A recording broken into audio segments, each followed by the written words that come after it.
Like any connoisseur of the finer arts, I've spent a considerable amount of time browsing prequel memes. Too much time, actually, but after all was said and done, I am left with a very deep gratitude for this meme movement. Not only for the good chuckles, but because at long last, the prequels are getting the love they always deserved.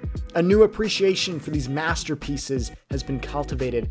Masterpiece isn't even a big enough word to describe how good this trilogy is. These three films are divine.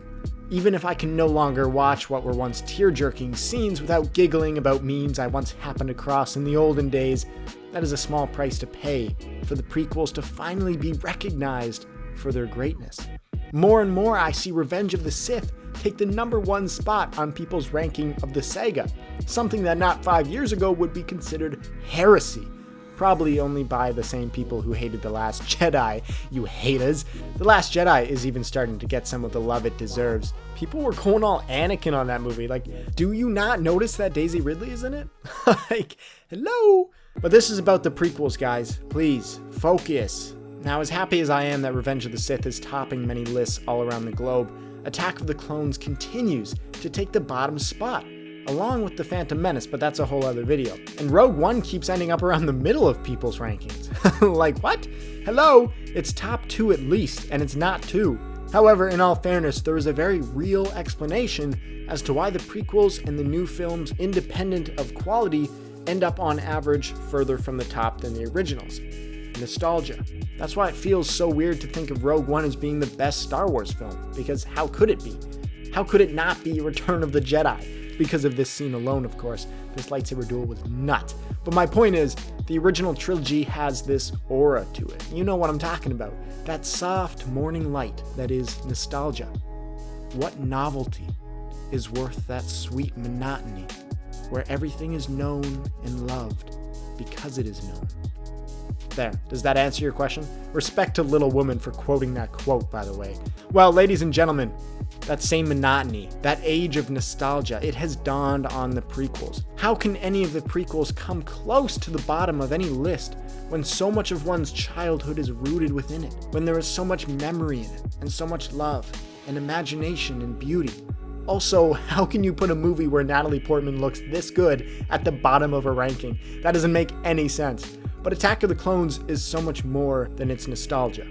I realize now, many years later, that Attack of the Clones is one of the greatest love stories ever written. I understand that this is a huge claim, given how popular it is to make fun of the dialogue between Anakin and Padme, but it's not bad. I don't like sand. It's coarse and rough and irritating, and it gets everywhere. He totally has a point about sand. It does get everywhere and it doesn't feel that good. Not to mention he ends up with Padme, so clearly it's not that bad of a pickup line, people. Although Sheev takes the cake. Did you ever hear the tragedy of Darth Plagueis the Wise? It's December 2019. I'm feeling the feels of unrequited love, and all I can dream about at night is that love being, well, requited. And those dreams are nice, but after a while, they get tiring, and I start wanting to dream about something more than a lie. But at the same time, to be in love is quite a thing, so I decide to watch a great love story film. Little Woman hadn't come out yet, so I decided to go to the obvious number 2 choice, Attack of the Clones. And that's when Obi-Wan says this. Dreams pass in time. Dreams pass in time. And right away I was like, oh, alright. These dreams will pass in time. Thanks. I felt better. And I was also thinking, that's a pretty good quote from a movie famous for bad dialogue. Something's going on here. Something is not as it seems. There is much more going on here than meets the ear. So I finished the movie and thought, that was really good. Nostalgia playing a role, of course, but that's fair play. And it isn't until now, looking at this film again, that I see it as something more than I ever have. I truly see it as a masterpiece, and one of the greatest love stories ever written. Probably not the best, but one of them. And when I say love story, I don't mean Anakin and Padme's love story is one of the greatest ever written. But because of the romance, we can call Attack of the Clones a love story. Even if what makes it great isn't the actual romantic relationship, even if that is also pretty good. I don't know if this is confusing or not. Let's do an example. Okay, take Dante's Divine Comedy. It's considered one of the greatest love stories in the history of literature, at least according to the guy who does those TED Ed videos, but I have no reason to doubt him. He seems like a saint. Now, I haven't read Divine Comedy, but from what I can gather from the TED video, the love story aspect is not the main reason why it's heralded as an incredible piece of literature, but rather because it's got a whole bunch of other stuff going on top of the ever-steady narrative foundation of romance. In this case, between Dante and his unrequited love. Maybe I should read that. Oh my goodness. Anyways, is any of this making sense? Attack of the Clones is like Divine Comedy because there's a love story, but it's not just a love story, there's a bunch of other crazy stuff going on. And therefore, if Divine Comedy is one of the greatest love stories ever written, then so is Attack of the Clones. Just kidding, that's not how logic works. But trust me, the equation will work out. Attack of the Clones equals great love story and momentous piece of literature.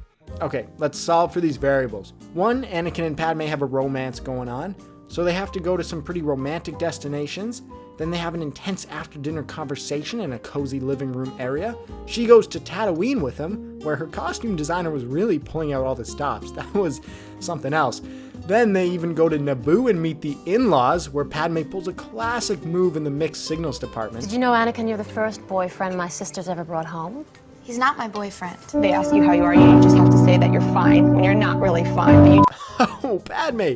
Classic case of reaction formation when you disguise your feelings for another because you think they would not be socially approved of, and so you act like you don't like them at all.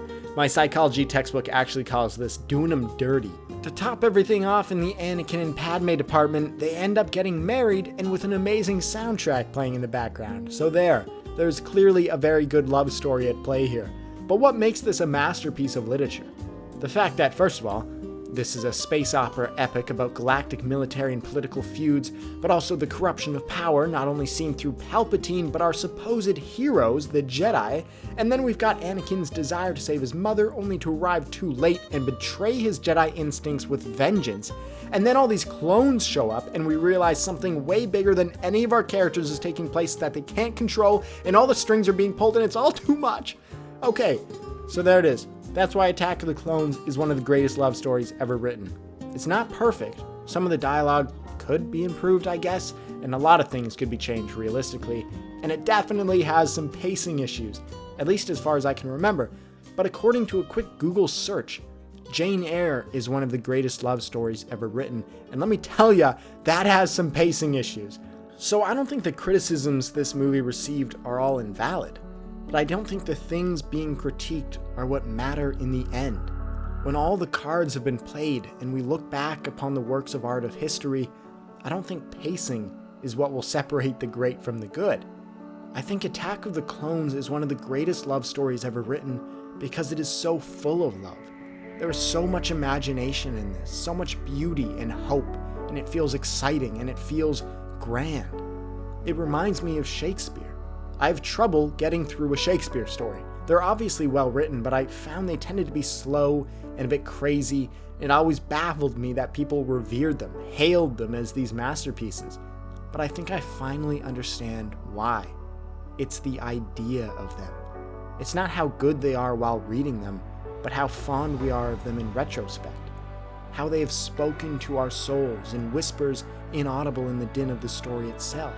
How we are reminded of their beauty from time to time in ordinary things, and we feel nostalgic, longing to return.